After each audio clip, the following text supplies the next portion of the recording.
Hi, everyone. Welcome back to Wirex Podcast. I'm your host, Lianna Adams, and as always, we're here to explore some of the most exciting and thought-provoking topics in tech, crypto, and beyond.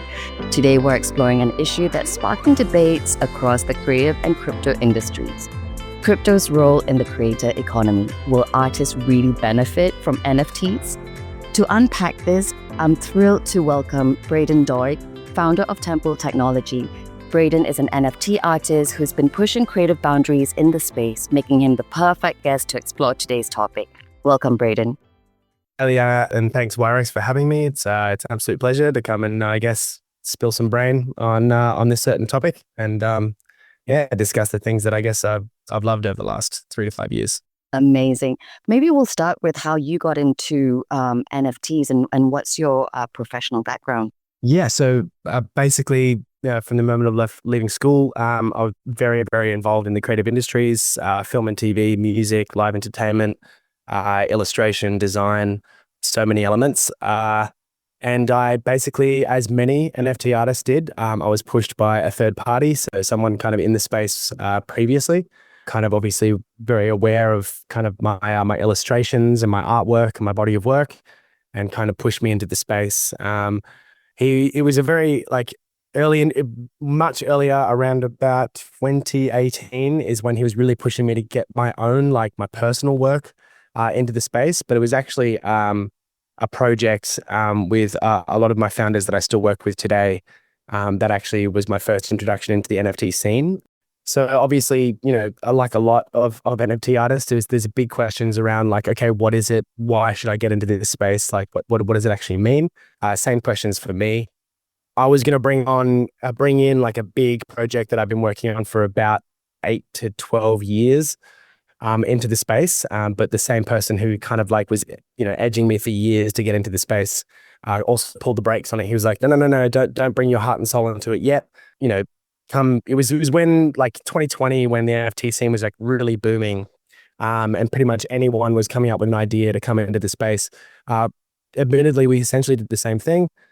We created we essentially picked an animal. It was we picked a cool animal, which was a pink flamingo. And I that was my introduction into generative collections. It was absolutely incredible. Just learning kind of all the intricacies of building a generative collection of thousands. And then obviously the community that came with that. So that was called the Pink Flamingo Social Club. That was our first kind of insurgence into the space. And essentially its task was really to cut our teeth and to learn pretty much everything about the space and what it's all about. And then I kind of from there, I got contracted from so many different projects. AVAX Machina was a project I did on AVAX chain that sent me over to New York and Brooklyn, where I created an interactive exhibition with the artwork and displaying the NFTs in a more kind of IRL atmosphere. And then contract work for heaps of different projects and just kind of working and I guess connecting throughout the space. I even held a podcast for about a year myself, where I would bring artists from the NFT scene together, and we would discuss their process, their style, what brought them to the space, their fears, their doubts about the space, what they've learned. Just from my earliest inception, just got so deep into the community and really integrated myself in a super meaningful way.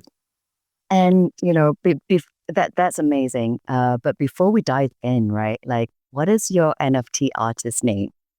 Freud Art is kind of the alias. I mean, this is an interesting thing about the space, right? People come in with their brand or with their identity. I did the same thing. Freud is a nickname that I was coined back in my record label days when I ran a record label, and it's just a nickname that was given to me because it's similar to my last name. I didn't really ever think it. I was like, okay, if we're all doing aliases, if the aliases is the thing that we're doing, then sure, I'll be Freud Art. So especially in the NFT space, it's what a lot of people kind of refer to me as, I guess. But yeah, well, you know what? I never got the memo. And to have a different name. Yeah, I mean, it's funny, the way that the space has progressed is they call it doxed and undoxed. Undoxed was these aliases or these enigmas of artists that would kind of hide behind their brand and their work. And then as the space, obviously grew and as the space became in some ways a bit deceptive, the wave of doxing, which was kind of like, this is my face, this is who I am, I'm actually a human being, became a lot more popular. So I think a lot of artists these days very much live like hand in hand with their identity and their aliases these days, which is, just a Yeah, thing. no, I totally, I agree with you. So how do you think NFTs have reshaped the creator economy so far? Are we seeing real benefits for the artists, or is it mostly hype? It's a great question. I think fundamentally, I think the greatest thing that NFTs kind of did was basically bring a whole community and create a whole community of tech curious artists who are really kind of concentrated on the future of their craft, what that means, like in the digital landscape, is particularly. So in the means of monetization and direct connection with followers, collectors, fan bases, things like this. Yeah, I think it was a really pivotal point in history, I think, where artists and their craft, whether you're established or whether you're a bedroom creator, it brought you closer to developers, it brought you closer to coding, it brought you closer to technology in general. It was kind of the first step towards this hyper technological future and the digital future that we're kind of like on the verge on today. In terms of its benefits, I think, there was the incredible benefits seen for artists, especially when, the market's up, obviously. People value art, and I think people will always value art. So, when people have got disposable income to use, I think digital art is a really strong place to put it. And that there were definitely people who benefited a lot from it. I think the hype was a good and a bad thing though, because, whilst it brought a lot of dormant artists into the spotlight, that were otherwise just kind of bedroom creators on their computer every night, it also kind of obviously created a large landscape of demanding competition.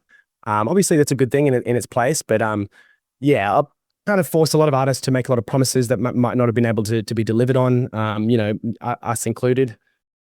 Yeah, this demand for like, there was what was created by this hype you talk about was very much so this demand for like utility that gets attached to art. And a lot of people will argue that it really destroyed some kind of core fundamental parts of digital art's place in on the internet and throughout cryptocurrency and the Web3 space. But in other ways, it created extremely like very creative and engaging projects for some, and in some use cases. But yeah, in other instances, it kind of steered a lot of artists away from their pure love of creation and their pure love of process. But yeah, I think all in all, a brilliant introduction or a brilliant first point of which digital artists or artists in general kind of created or had a fundamental relationship formed between themselves and developers and people in other spaces of technology. I think especially in the Web3 space, it's a fine line between collector and speculator or pure speculators. I think there's still got a ways to go until we kind of like can onboard the truer collectors. There's definitely true collectors out there, but there's also a lot of speculators. So it got wild out there. I think anyone in the NFT scene would agree. But yeah, I think it's important to know. You go. No. I was gonna agree with you that it got a little bit wild. Yeah, I'll let you to finish your thought. Oh yeah, I was just gonna say I think it's important to note as well that NFTs, like non-fungible tokens, whilst they have kind of, I guess, over time been directly correlated with digital art, the technology itself is actually a lot more than just art, right? So I think in some ways, silly PFPs and gimmicky art projects potentially clouded some of the fundamental backbone technology that NFTs are. The creator economy, I guess, has really kind of taken ownership of that term. But in terms of technology, NFTs, I think have a lot of places in a lot of different verticals, not just the creative industries. Yeah, I mean, the landscape is constantly changing, right? And as you said, like, at the start, you would go with a anonymous alias, right? And now everyone is kind of like revealing, who they really are, like, in terms of I am a real human, I am a real artist. So, and I think with the NFTs and creator economy, we kind of need to remember that it catalyzed at a time when everyone was stuck at home, because of COVID. And people, when I ask people these days, they kind of forget that there was COVID, and had to, and everyone had to be, indoors, and they couldn't do anything. And it was just a new way for people to have their art be seen, and or maybe for some, it's to realize their dream of being an artist, right? Totally. Yeah, so NFTs are set to empower creators directly, right? Is the tech truly accessible, or is there still a steep learning curve for the average artist? Yeah, great question. Look, it's still very new technology. Let's remember that, right? I think even those that are deep, like in the scene, they'll agree that this technology, I think, still has a very, very long way to go. It's still very early days. I'd say yes, it absolutely does empower creators directly. And in terms of access, I don't think it's really the creators, which are the harder ones to kind of get into it. I think, with the ease of third-party platforms, like there's so many marketplaces now that will, make it with seamless UI, make it so simple for you to upload collections and to kind of, mint your own NFTs onto the blockchain. That part's quite easy. Where I think for artists, the pain point is, and where maybe, for example, a famous Instagram artist might think twice about attempting to move their assets or their work on chain, is more about like losing a giant share of their following due to the difficulty of bringing their actual fan base into Web3, right? So like, it's not just like, oh, I sell my art as NFTs now. It's like, okay, now I can do that, but I have to now educate all these fans on, what a seed phrase is, like, custodial wallets, and like understanding how to, essentially navigate the Web3 space, which is still to this day, not really the easiest thing to get around. There's a lot of work that has to go into that part still. So I think whilst the NFT, like, becoming an NFT artist, right, is truly accessible, I believe, to any artist out there. I think, yeah, we really need to ask yourself, why aren't they coming? And I think the biggest reason is potentially less about what it can give them, further to what they do, rather than what they're going to lose by going there, right? And this really just does come down to the blockages and barriers to entry when it comes to onboarding your collectors and your fans into Web3. That's a kind of a bigger pain point, I think. Yeah, I totally agree with you that it's the onboarding of like collectors and other the bigger fan base. And I suppose, like, in this world, they'll be called like the community, right? And it's really difficult to build community, especially, if you're, especially as just an artist, and I don't want to say just an artist, because, you probably need to have like a few more people in your group, per se, because when you are just a solo shooter in this landscape, it can get really overwhelming. And I also want to maybe point out that, like, yeah, it is accessible, but there are still artists from different parts of the world that may not be able to enter because of, where they are geopolitically, right? Yep. And so, while I think, yes, it does empower creatives directly, NFTs, but I think we're still a long way to go in terms of truly accessibility for artists, I absolutely fundamentally agree with you. I think generally, with technology in general, especially things like new verticals that I'm working in, which is like AI, that is a real concern. Is, as we really press towards this new future that's like really exciting, how is that going to kind of create gaps between like the geopolitical landscape, right? I will say though, like, I know of many artists that I connected with through my time in surging as an NFT artist, that do live in more kind of lower socioeconomical places of the world. And the gains that and the opportunities that they kind of found from NFTs were exponentially larger.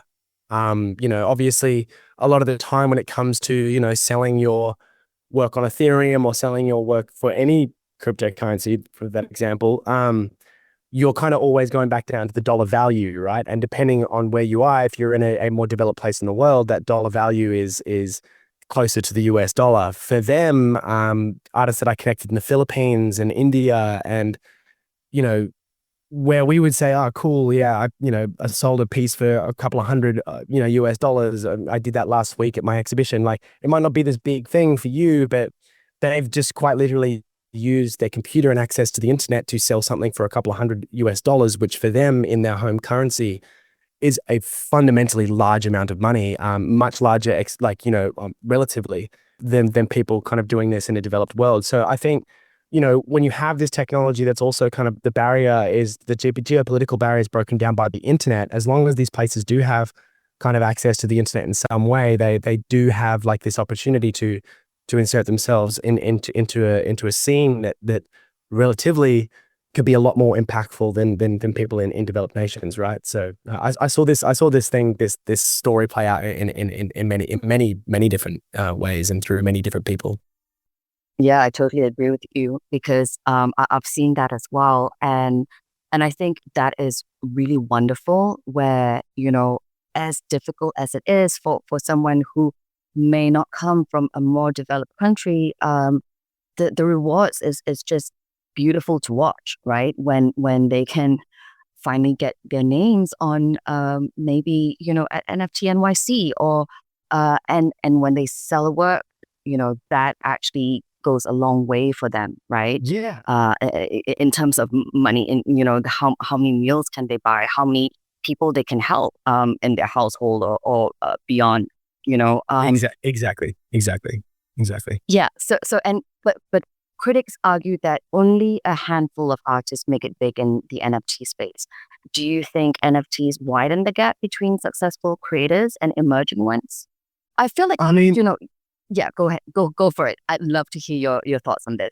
Look, competition will always be a thing, right? Like it's just with any landscape, with any like ecosystem, it's a thing. So there will always be some that make it more than others, right?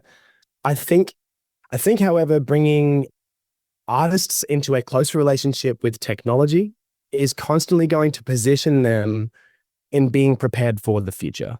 We look at the future that's coming. No one can play Nostradamus. No one knows what's going to happen. But, you kind of look at the past and you look at the present and you kind of make an assumption as to where it's going. And I think with what I've seen happen a lot in the space, I see that it's like it's usually the early adopters, whether that's an artist or creator of any kind, it's usually the early adopters of any new technology or new opportunity that kind of find the most success, right? So like I said, whilst there'll kind of always be a landscape of people who kind of, I guess, are more successful than others, I think that this is a positive for artists who are curious and inserted into the tech world. Purely because the tech world works very differently to the art world. The tech world is constantly changing. There are constantly new things available and emerging.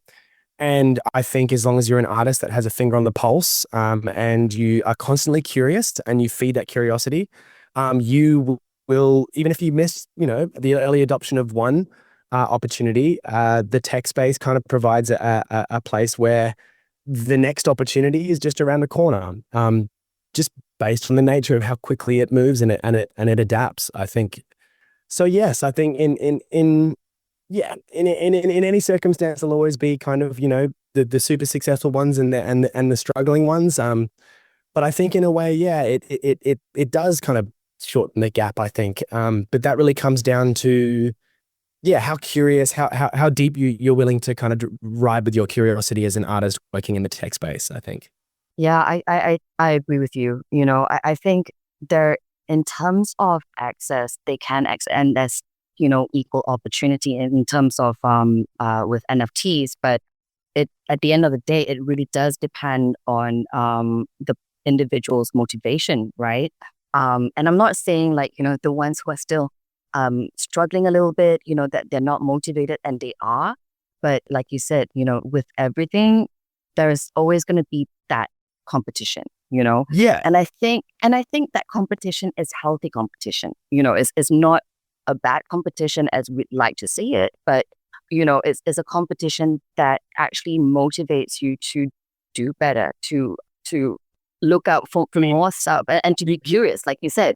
This is the point of competition. Like it's it's always meant to kind of drive you and push you. I think, we have to remember as well that there's different types of creatives in this world, like there's some creatives that really like, they're not really seeking for the payday. They're more in it for the process. There's when you kind of give everything to a form of expression, through the process of giving yourself, like to the process of creation, a lot of the times you can find a lot of that immediate remuneration in that process, And I think, I mean, I've been a struggling artist for many, many years. Like that's never stopped me. I think the tenacity of artists is some of the greatest we know on this world. Like I think, the way that artists are extremely adaptive. Like you look at the way that the influence that social media has had on artists, and the way that they're no longer just an artist, they're also like the manager of their own brand, and they create their own content, and they promote their own stuff, and they're marketing geniuses in a lot of ways. Like an artist has become so extremely adaptive and very, very multidimensional, extremely dynamic characters. I think whilst it's so stressful for so many creators in this world, I think it is that competition that really drives the tenacity through an artist. And whilst, some of that stress could be alleviated in certain areas, I think, yeah, artists to me always constantly surprise me, the amount of energy and the amount of love they have for their craft, and how that deep love of what they do will drive them into so many different areas of success and opportunities.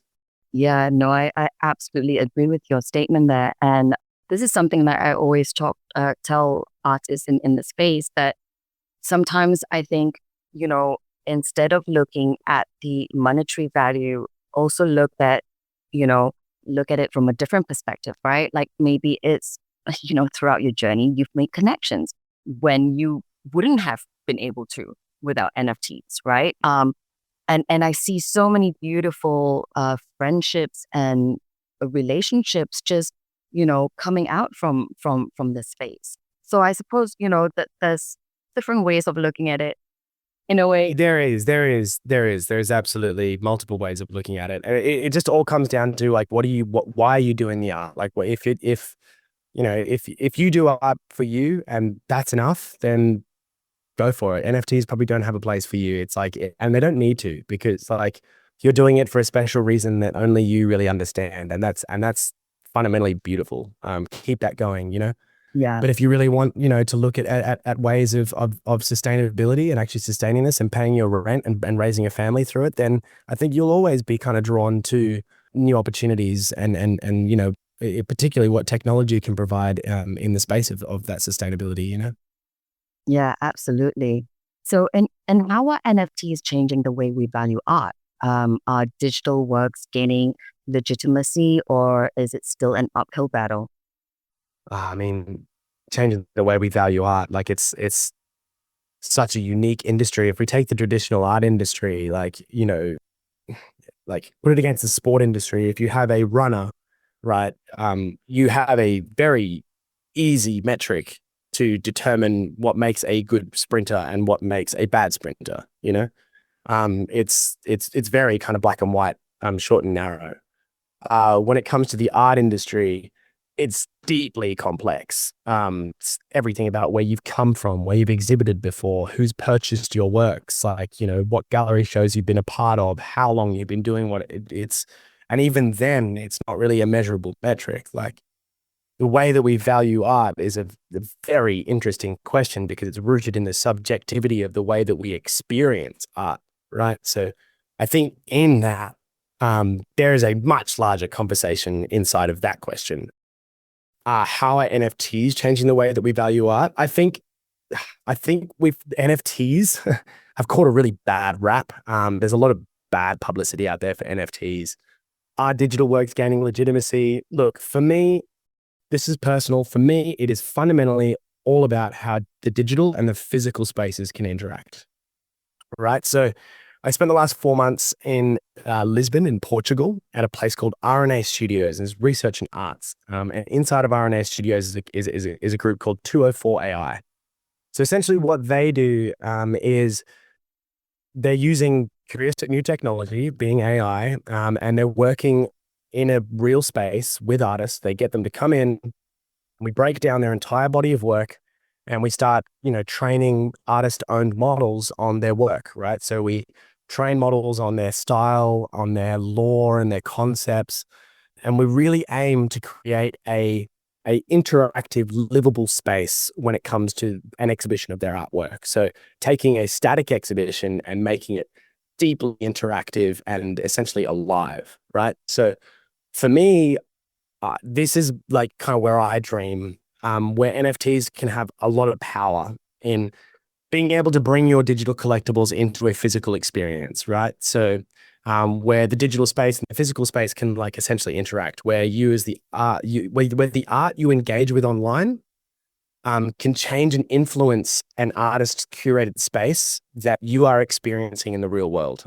This has hardly been explored, but I think will bring immense value to this question of digital works gaining legitimacy, right? I think this is kind of where I guess the hype train really took it in the NFT boom, which was like, yeah, it's the piece of art, but what else does it do, right? All this digital utility tried to get compiled on what was otherwise supposed to be just a fun, engaging community that loved art, right? I think that intention is not dead. I think that intention will develop over time. And where I really see it, like I've said, where I really see it developing is in an experiential space. So I think digital art will become so much more impactful when we can experience it and manipulate and co-create with it.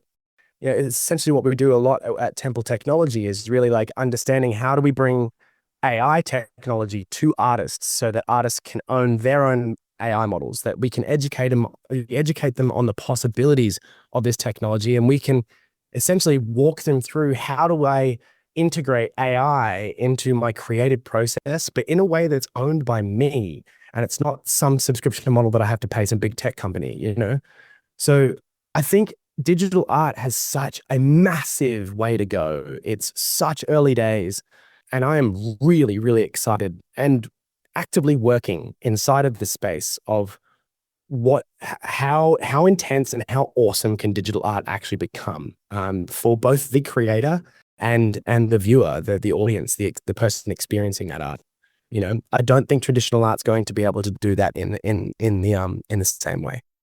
Yeah, I love the way you explain that and how the way we value art is how we experience it, I think that's really powerful. But I suppose people also forget that digital art has existed since the 60s, May not have been that popular, but it already exists, right? So it's not a novel thing. It's always been that. It's just evolving.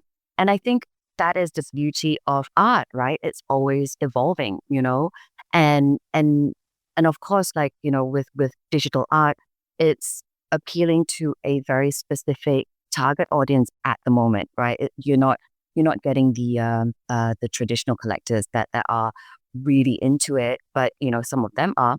But yeah, I think it's about embracing this evolving landscape, right? And how we view art and how we experience art. And I love what you're doing and what you did in Lisbon. I think that's just beautiful, and I would have loved to be a fly on the wall.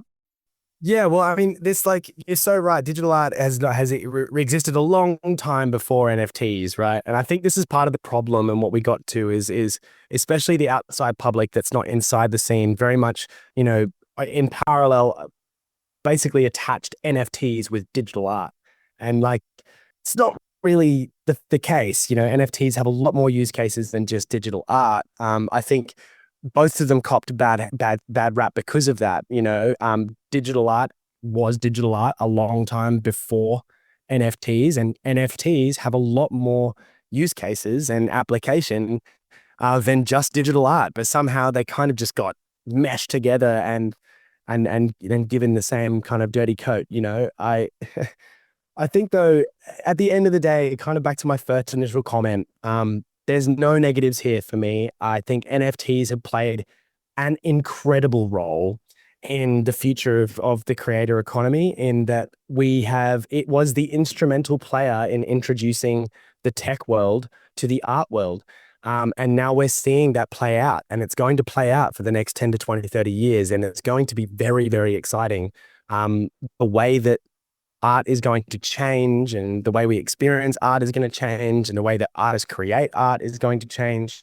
It's wildly exciting. I think as long as we move into it in a space that's verified, in a space that's protected, where intellectual property can be protected and nurtured, and we can use things like blockchain technology to verify where these assets are coming from and who's creating what, that really to the nut and bone of an ecosystem where we share digital art. This is a vital part and role that NFTs have to play, especially when we enter a future that's, going to have AI involved. It's a really awesome thing to think about and to talk about. Really, I find it very exciting. Others find it very, very, very scary. I find it massively exciting. Yeah, I find it really exciting as well. I mean, it's an exciting time to be alive, right? And, so are artists like truly the biggest beneficiaries of NFTs, or, is the ecosystem primarily profiting marketplaces and collectors? Yeah, it's a great question. So, because we've seen a couple of marketplaces going down after, and they always will, but I mean, the glory of owning your own smart contract that's attached to your body of work means that you can kind of just hop to any marketplace. I think that education needs to come deeper and further to artists, to understanding what custody of their own smart contracts means when it comes to their bodies of work. But again, this will all change over time.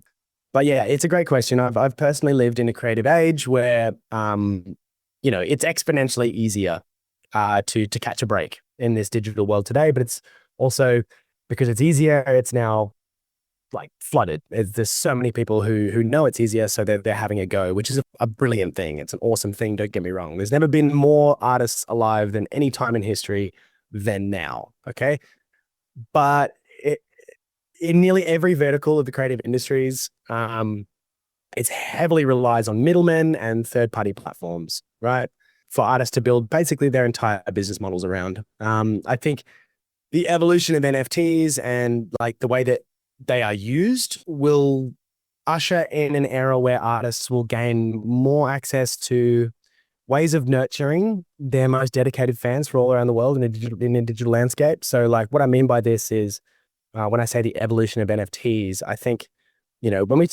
again, back to my other point, when we start to talk about AI finding its integration into creative industries, right? And as AI becomes and finds its way into every little trickle of life that we know, it's exciting when we can think of a future where AI kind of amplifies a creative process, or amplifies a way that, fans can interact with artists' work. Obviously not ever taking the creative control or the creative elements away from artists. But I think, NFTs, as we enter a digital landscape of content being created exponentially everywhere by agents, humans and agents, people who aren't artists, from text to image to text to video, just you prompting artists and everything like this. The landscape of how you create art is about to radicalize. This is why things like NFTs are really important. You're talking about a smart contract level of technology that can verify what's being made, and who made what, where it came from. It's a contract. It's a contract that's adaptable, and it can prove beyond undeniable doubt that this person orchestrated X thing. So I think NFTs the word NFTs will probably disappear just for publicity. The technology, I think, fundamentally won't go anywhere.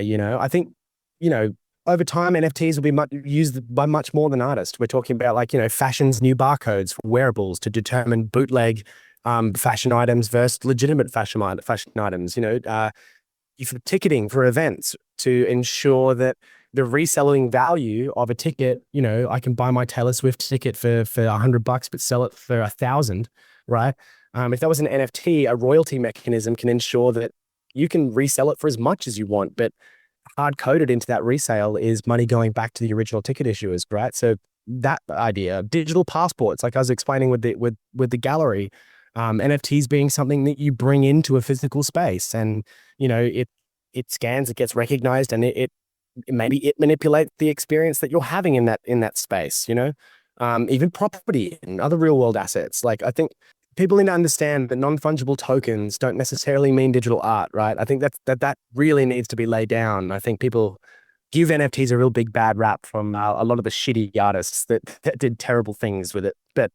But yeah, fundamentally, it's a pretty ingrained technology that I don't think is really going to go anywhere anytime soon. Yeah, and I feel like NFTs need a rebrand. Everybody's thinking about it. Everyone's trying to come up with a new term. No one can figure it out. So, but what you said is I completely agree. NFTs it's not just art. I mean, it's got different use cases, but in terms of art and how it affects the artist, the just knowing the provenance, right? Like, and having a true account of where it comes from, where it's been, I think that is valuable, and which brings me to how do artists balance the potential earnings from NFTs with the environmental impact associated with blockchain technology? Because that's still a huge debate. Well, right? Yeah, absolutely, 100%. I think fundamentally it's less of the artists' responsibility to concern themselves with this, and probably more the blockchain developers. There's a lot of blockchain developers and communities working constantly around the world to find ways to lessen or eliminate the environmental impact of transactions and the electricity, I guess, that's required to power these technological ecosystems. So I think users as well, users are a part of this as well, about choosing, and artists choosing where and what blockchains they use. Blockchains, obviously, there's blockchains out there that bolster and boast a lot less energy intensive requirements for running their blockchain. So you can actually have an active choice as a consumer and as an artist as to where you deploy your work. So that's something that obviously can be done. But, let's first understand as well that I think fundamentally making art or doing anything we enjoy for the foreseeable future is going to come with some kind of cost, whether that's the environment. Look, we look at art materials, right? Traditional art materials, resource extraction, pigments and metals, and chemical pollution from production and processes, energy consumption from manufacturing of materials. Like, the traditional art supply world, I'm not saying we get rid of these in any way. That would be absolute sacrilege. My point is being able to manifest something from your brain into an artistic creation, I think is going to, whether it's done on a piece of tree or a piece of paper or a piece of parchment, using, oils taken from the earth, or whether it's done using the battery power of your iPad or your drawing pad, and then whether it uses or expends electricity or energy intensive requirements of putting that on the blockchain. My point is, it's always an exchange. And of course, it's up to us, creators, blockchain creators, users, collectors, everyone in that ecosystem, to make the responsible choices as to, how to minimize those costs and those impacts. But yeah, I think it's a long journey, and this technology has a long way to go. And I think it's going to, unfortunately, spend a lot more power before it starts spending less. Because I believe that because we're still in that fundamental experimental stage where, especially, we're walking into AI. Wow, like the GPU requirements for running this kind of stuff is massive. So I think I think the tech space is always looking towards ways of optimizing environmental impact. And I don't think that will ever stop. It's yeah, it's the digital space is something that is undeniably inevitable. It's happening. It's all around us. So I think from this point forward, it's really just about optimizing it and minimizing its impact. Essentially, it's keeping it at the forefront. Yeah. And just being conscious, right? Like of the impact that we're making, whether it's environmental or social. And I really love the way you explain, the responsibility of the environmental impact associated with blockchain technology, that it should be with the blockchain providers and not the artists, right? Because most of the time, like, people do try to push responsibility and responsibility to the users, right? And I don't think that is completely fair. And yeah, I totally agree with you on that. We're still early and we're still figuring things out. But I think Right. it's beautiful, simply because we're still early. And I say this all the time. We're still building the plane while flying it. Well, I mean, yeah, you're right. It is a shared responsibility. I mean, it's not all down to the blockchain providers. I mean, there's a lot of great blockchains out there that people choose not to use. So that's the other part, right? So when there is a blockchain that really comes out that provides a really, really good solution to this energy impact, it's really then comes down to that shared responsibility aspect of the user, really choosing where to take their transactions and what blockchain to use. So yeah, it's a responsibility that we all have to partake in, essentially. Yeah, and I think it's just a matter of being mindful, right? And being conscious of what we're doing and how we're doing. How are NFTs helping creators build deeper relationships with their community? I know we kind of touched on this a little bit earlier on, about fan base and communities. Maybe you'd like to expand on that a little bit more, and could this be more impactful than traditional settings, traditional social media? Well, first and foremost, I bloody well hope so. So this kind of touches on the question previous to the one before. So at the moment, it's very difficult to find your audience anywhere else but social media. For the most part, I don't believe that will inherently change. However, I do believe that with access to developing technology, namely AI and things like this, artists will be able to finally harness and create a much more meaningful and in-depth place for their fans to engage with their content. So I think content fatigue is kind of a real thing. I think social media is in need of a lot of change.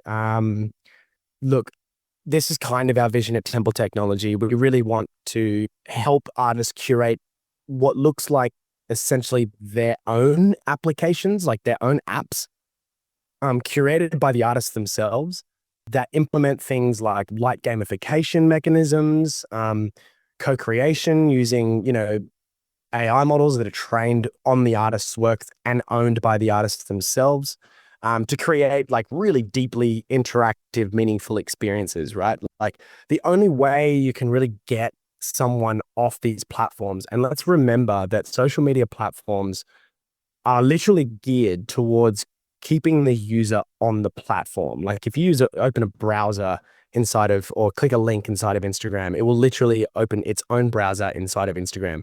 It doesn't matter that you follow links. It just doesn't want you to leave their platform, right? So I think, there's this data hoarding that's kind of been instigated by the social media platforms for so long, arguably too long.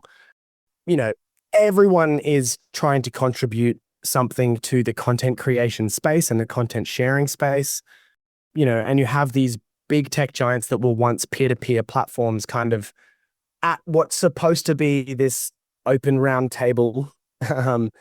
And they kind of just haven't sat down the whole time. They're just kind of talking and they're just kind of, in charge of the conversation. I think they have a place at the table. I don't think it's about removing social media. I think it's more about like putting social media back in its place and realizing like, you're peer-to-peer, you share, you're a really brilliant way for people to find things. You're a really brilliant way for people to share information and knowledge.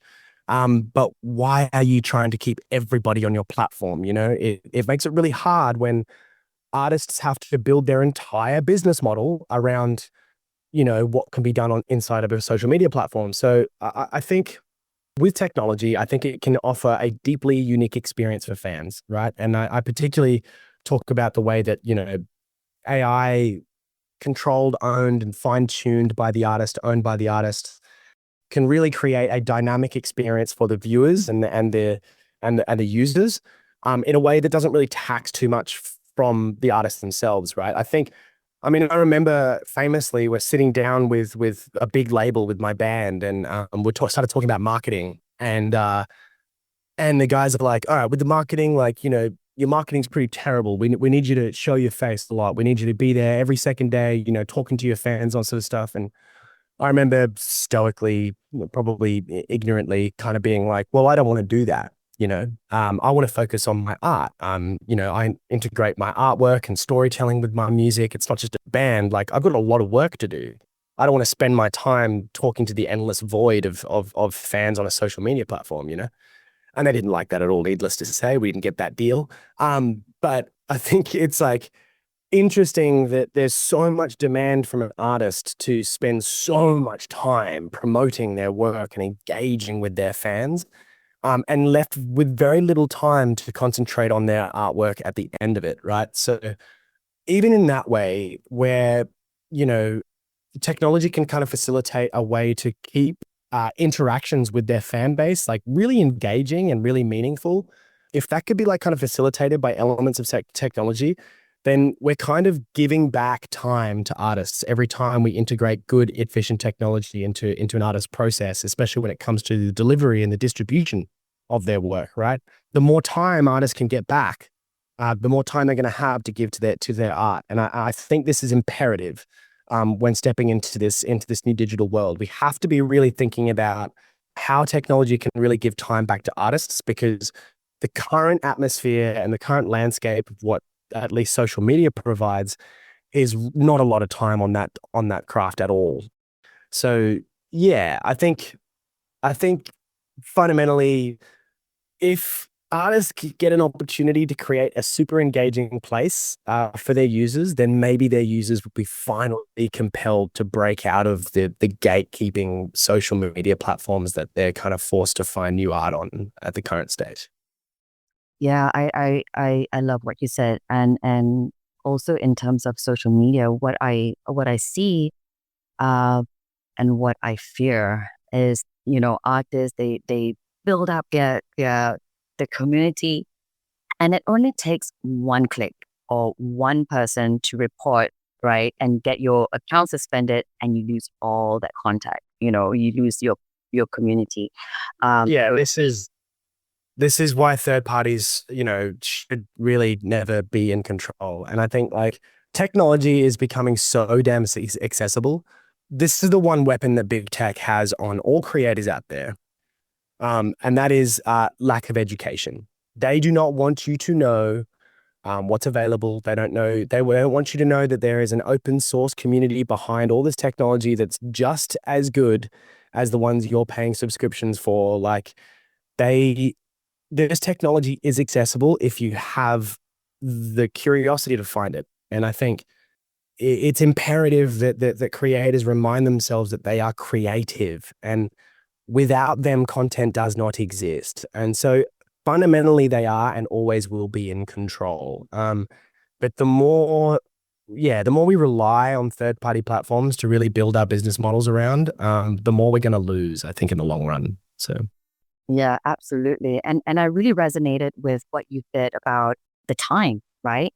Giving artists back their time, because, in the big, it still happens now where artists have to wait before it's their turn to kind of talk about their art. And sometimes I just feel like, why are you here? Go back and do your art, right? Like, stop wasting your time. Yeah, literally. Because, Yeah, It, because it, as you it, said, like if everyone's on social media like 24/7, when do you actually have time to do the work? you don't. That's the answer. Unless you're creating on social media, which a lot of genius artists had figured out over time. I can press record on my camera, I can engage with my fan, and I can create art. Probably the only like positive use case of something that's like that is what demanding on it. But there's also another conversation inside of it, which is, that concoction, that toxic concoction of talent and vanity. Once, once that ego has really been served, then the guy at the helm of Instagram is just laughing all the way to the bank. So yeah. Absolutely, and I love the fact that you brought up vanity, because with social media there's a lot of vanity metrics, right? It's Yeah, they go for the numbers, but are they really quality followers? Or yeah. it's yeah. It'll change over time. Hate to break it to you, they're not real. Yeah, yeah, exactly. I mean, If a timeless masterpiece like the Mona Lisa, for example, was turned into an NFT, how do you think its value and popularity would compare to the top selling NFTs in today's market? I love this question purely because I think it really exposes the true nature of NFT technology, right? So let's start here. First question we have to ask ourselves, because on the basis that we take the Mona Lisa today and we're going to turn it into an NFT, okay? We have to ask ourselves one question. First question: who owns the Mona Lisa? Okay, so the Mona Lisa is owned by France. So it was acquired by King Francis I of France, and it is owned by, it's the property. It's the property of France. So if it were to be made into an NFT today, it would not actually be owned by Leonardo da Vinci. It would be owned by France, right? So France would be the one who would be essentially minting its digital counterpart to the blockchain. But let's have fun and spin this into a strange, science fiction novel, and assume that NFTs were around in the 1600s. So when the canvas, the Mona Lisa was painted in 1503 or something like that, if that canvas was maybe infused with a physical chip of some kind, an NFC chip, and you scan that and it would link back to an NFT, which is the digital counterpart of the Mona Lisa itself. It's all said to be legitimate, and that was all orchestrated and done by Leonardo and his family's estate. His family's estate today would still own a royalty portion, let's say 22%.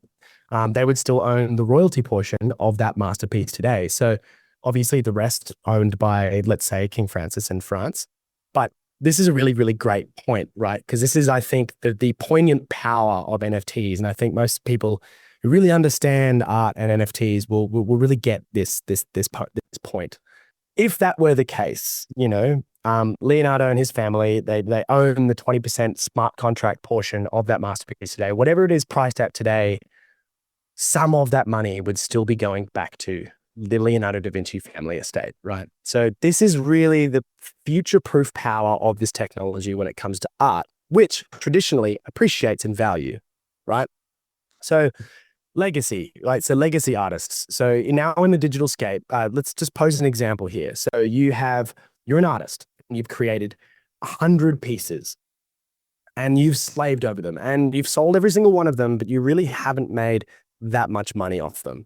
You're starting to question you and ask yourself, what the hell is this NFT thing all about, right? You make your 101, your 101st piece, and just by chance, some big shot whale collector comes in and buys it for $100,000. Okay? Immediately, the entire legacy of that body of work from 1 to 100 now appreciates in value. Why? Because just like the same way that the traditional art scene works, you've just sold a painting for $100,000. Now all the other collectors are going, okay, well, I want a piece of this artist too. They find out that you've actually got 100 other pieces sitting there in a collection. Your collectors who bought those pieces also now that you've sold that for $100,000. So every single one of them starts listing your work for, let's say, between 70 to 100, maybe $200,000 per piece. Okay. NFTs allow essentially for me, they promote tenacity, because you now know as an artist, you can make 100 pieces, 101 pieces. And on that 101st piece, you finally, through a collector's eyes, get deemed valuable.